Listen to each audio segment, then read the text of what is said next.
ఇలాంటి మరెన్నో వీడియోలు చూడడానికి like, share, subscribe and comment. ఈరోజు ఈ వీడియోలో 2025 సంవత్సరంలో హనుమాన్ జయంతి ఏ తేదీన వచ్చింది, ఎప్పటి నుంచి ఎప్పటి వరకు తిథి ఉన్నది, హనుమాన్ జయంతి విశిష్టత ఏమిటి అనే విషయాల గురించి తెలుసుకుందాము.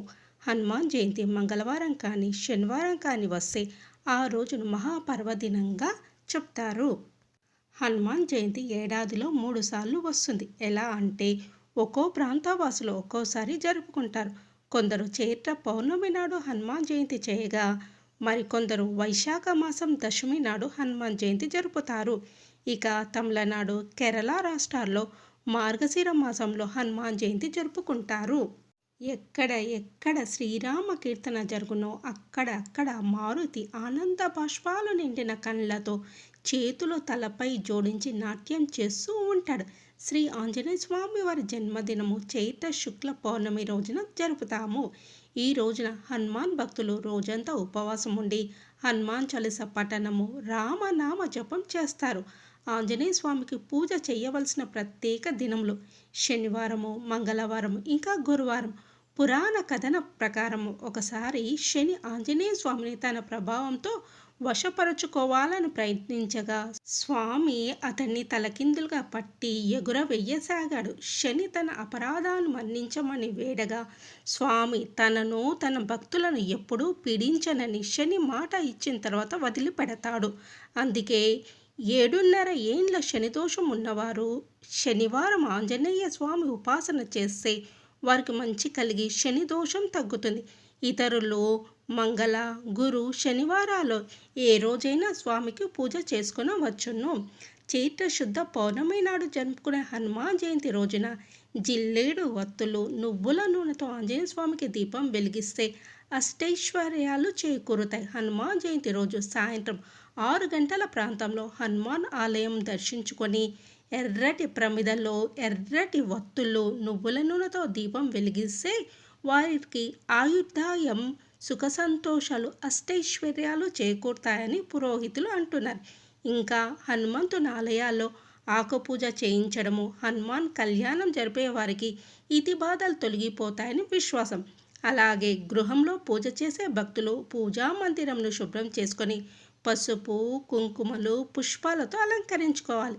ఎర్రటి అక్షంతలు, ఎర్రటి పువ్వులను పూజకు సిద్ధం చేసుకోవాలి. పూజకు పంచముఖాంజనేయ ప్రతిమను లేదా ఫోటోను ఎర్రటి సింధూరము, ఎర్రటి పూలతో అలంకరించుకోవాలి. నైవేద్యానికి బూరెలు, అప్పాలు, దానిమ్మ పళ్ళు సమర్పించుకోవచ్చును. పూజా సమయంలో హనుమాన్ చాలీసా, ఆంజనేయ సహస్రనామము, హనుమాన్ చరిత్ర వంటి స్తోత్రాలతో మారుతి స్తుతించుకోవాలి. లేదా ఓం ఆంజనేయాయ నమః అనే మంత్రాన్ని 108 సార్లు జపించి 5 జిల్లేడు ఒత్తులను నువ్వుల నూనెలో తడిపి పంచహారతిని స్వామివారికి అర్పించాలి. పూజ పూర్తయిన తర్వాత ఆంజనేయ ఆలయాలను దర్శించుకోవడం మంచిది. 2025 సంవత్సరంలో చైత్ర మాసంలో హనుమాన్ జయంతి. శ్రీ విశ్వావసు నామ సంవత్సరము చైత్రమాసము, వసంత ఋతువు, ఉత్తరాయణము, పౌర్ణమి తిథి ప్రారంభము. 12వ తేదీ ఏప్రిల్ 2025 శనివారం తెల్లవారుజామున 3:21 ప్రారంభమై 13వ తేదీ ఏప్రిల్ 2025 ఆదివారం ఉదయం 5:51 పౌర్ణమి తిథి ముగుస్తుంది. హనుమంతుడు లేకపోతే రామాయణం పరిపూర్ణం కాదు. ఈశ్వరుని అంశ. వాయుదేవుని మానస పుత్రుడైన హనుమ మహాబలుడు, అర్జునునికి ప్రియసకుడు, శ్రీరామదాసుడు, ఎర్రని కనుల గల వానరుడు, అమిత విక్రముడు, శతయోజన విస్తారమైన సముద్రాన్ని దాటినవాడు, లంకలో బందీ అయిన సీతమ్మ శోకాన్ని హరించినవాడు, ఔషధీ సమేతంగా ద్రోణాచలాన్ని మోసుకొచ్చి యుద్ధంలో వివశుడైన లక్ష్మణుని ప్రాణాలు నిలిపినవాడు, దశకంఠుడైన రావణుని గర్వం అణచినవాడు. హనుమంతుని ఈ నామాలు ప్రమాణం.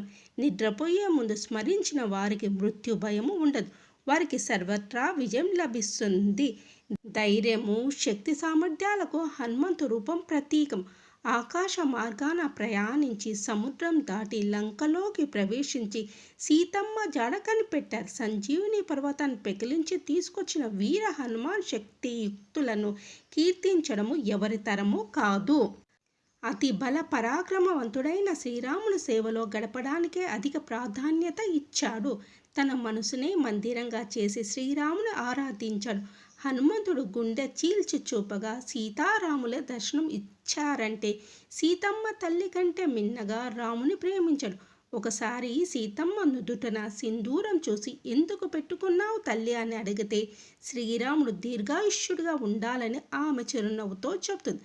అంతే, హనుమంతుడు ఒక్క క్షణం ఆలస్యం చేయకుండా తన శరీరమంతా సింధూరం పూసుకున్నాడు. అది హనుమంతుడికి శ్రీరాముడి మీద గల నిరుపమానమైన భక్తి.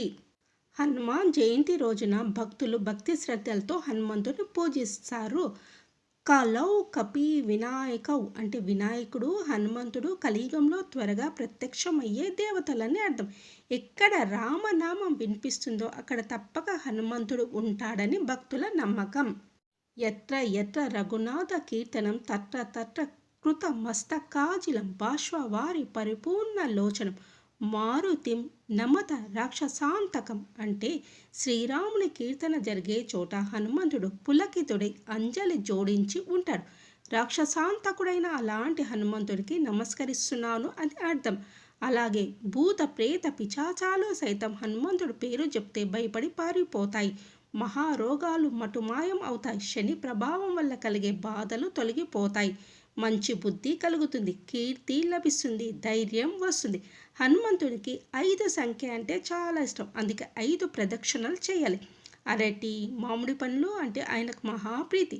హనుమాన్ చాలీసాను చైత్ర పౌర్ణమి నుంచి వైశాఖ బహుళ దశమి వరకు మండల కాలం పాటు రోజుకు 1, 3, 5, 11 లేదా 41 సార్లు పారాయణం చేస్తారు.